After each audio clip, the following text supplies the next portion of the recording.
अऊज़ु बिल्लाहि मिनश्शैतानिर्रजीम बिस्मिल्लाहिर्रहमानिर्रहीम अस्सलामु अलैकुम वरहमतुल्लाहि वबरकातुहु। अल्लाहुम्मा सल्ली व सल्लिम अला नबिय्यिना मुहम्मद। सुनन अबी दाऊद में हदीस है, हज़रत सईद बिन मुसय्यब रहमहुल्लाह एक अंसारी सहाबी रज़ियल्लाहु तआला अन्हु से रवायत करते हैं कि उन्होंने फरमाया, मैंने रसूलुल्लाह सल्लल्लाहु अलैहि वसल्लम को ये इरशाद फरमाते हुए सुना, जब तुम में से कोई शख्स अच्छी तरह वज़ू करके नमाज के लिए निकलता है तो हर दाएं कदम के उठाने पर अल्लाह ताला उसके लिए एक नेकी लिख देते हैं और हर बाएं कदम के रखने पर अल्लाह ताला उसका एक गुनाह माफ़ कर देते हैं। अब इसे इख्तियार है कि छोटे छोटे कदम रखे या लंबे लंबे कदम रखे। अगर ये शख्स मस्जिद आकर जमात के साथ नमाज पढ़ लेता है तो उसकी मग़फ़िरत कर दी जाती है, और अगर मस्जिद आकर देखता है कि जमात हो रही है और लोग नमाज का कुछ हिस्सा पढ़ चुके हैं और कुछ बाकी है तो उसे जितनी नमाज मिल जाती है उसे जमात के साथ पढ़ लेता है और बाकी नमाज ख़ुद मुकम्मल कर लेता है तो उस पर भी मग़फ़िरत कर दी जाती है। और अगर ये शख्स मस्जिद आकर देखता है कि लोग नमाज़ पढ़ चुके हैं और ये अपनी नमाज़ पढ़ लेता है तो इस पर भी मग़फ़िरत कर दी जाती है। सुबहान अल्लाह, कितनी अच्छी हदीस है कि नबी सल्लल्लाहु अलैहि वसल्लम ने वज़ू की शान के बारे में बताया है कि वज़ू की कितनी शान है। जब अच्छी तरह कोई शख्स वज़ू करता है फिर जो कदम उठाता है उसके हर दाएं कदम के उठाने पर उसको नेकी मिलती है और हर बायां कदम उठाने पर उसके गुनाह माफ़ होते हैं। नबी सल्लल्लाहु अलैहि वसल्लम ने फरमाया, अब चाहे वो कदम छोटे रखे या बड़े बड़े रखे, ज़ाहिर बात है हर कदम पर नेकी मिल रही है तो फिर छोटे छोटे कदम रख के आराम आराम से जाना चाहिए ताकि हर दायां कदम उठाने पर उसको नेकी मिले और हर बायां कदम उठाने पर उसके गुनाह माफ़ हों।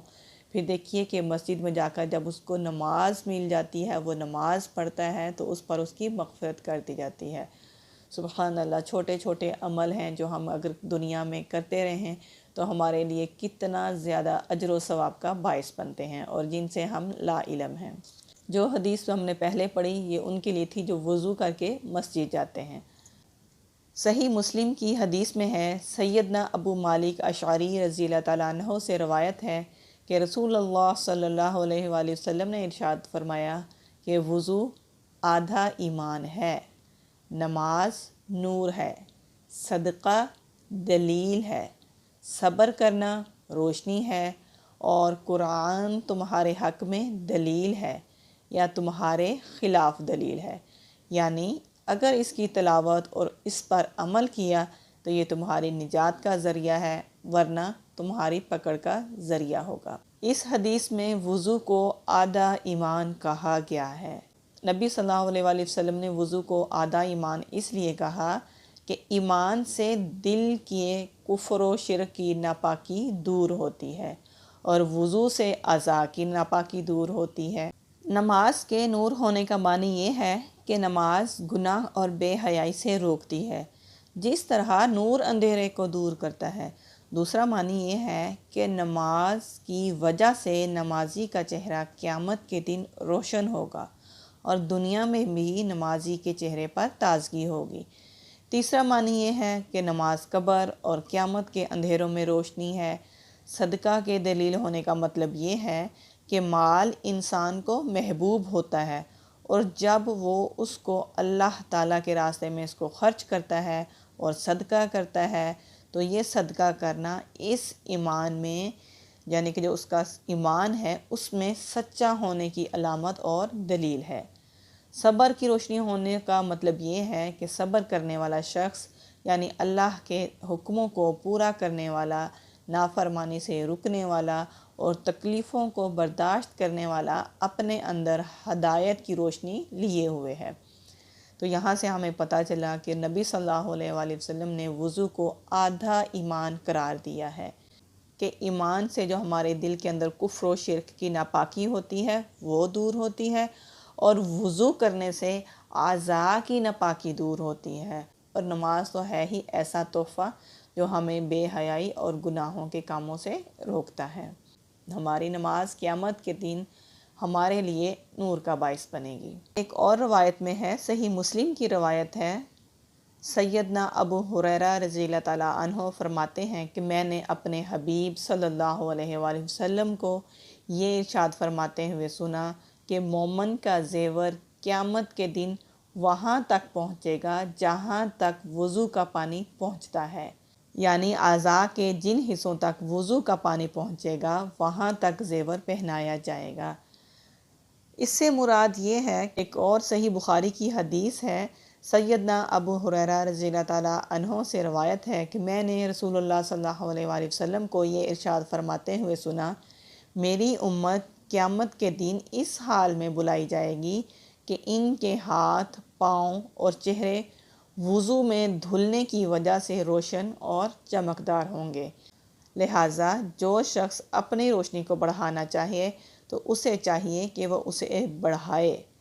اس کا مطلب یہ ہے کہ نبی صلی اللہ علیہ وآلہ وسلم نے فرمایا کہ جب وضو کرتے ہیں تو وضو کے اعضاء کو اچھی طرح سے دھونا چاہیے، اور کوشش کرنا چاہیے کہ وضو کے اعضاء کو تھوڑا سا زیادہ دھوئیں۔ جیسے ہم پاؤں دھوتے ہیں تو کوشش کرنی چاہیے کہ ذرا اوپر تک دھو لیا جائے، ہم کوہنیوں تک وضو کرتے ہیں تو کوشش کرنی چاہیے کہ ذرا اوپر تک دھو لیا جائے، جب ہم چہرہ دھوتے ہیں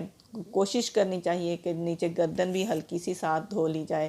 کیونکہ قیامت کے دن اب ہم وضو کرتے ہیں جو وضو کے اعضاء ہوں گے وہ وضو سے دھلنے کی وجہ سے روشن ہوں گے، اور نبی صلی اللہ علیہ وآلہ وسلم نے فرمایا تھا کہ میں اپنی امت کو ان کے جو وضو کے اعضاء ہوں گے وہ روشن ہو رہے ہوں گے تو ان کی وجہ سے پہچانوں گا۔ سبحان اللہ، دیکھیں نبی صلی اللہ علیہ وسلم وضو کے اعضاء کے روشنی کی وجہ سے اپنی امت کو پہچانیں گے، تو اس لیے وضو کو اچھی طرح کرنا چاہیے تاکہ ہمارے وضو کے اعضاء قیامت کے دن روشن ہوں اور نبی صلی اللہ علیہ وآلہ وسلم ہمیں پہچان لیں۔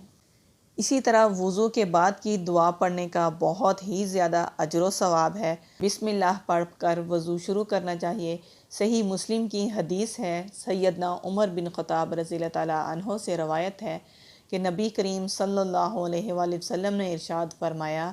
تم میں سے جو شخص مستجاب اور آداب کا اہتمام کرتے ہوئے اچھی طرح سے وضو کرے اور پھر اشہد ان لا الہ الا اللہ وحدہ لا شریک لہ واشہد ان محمدا عبدہ ورسولہ، یہ کلمات کو پڑھے گا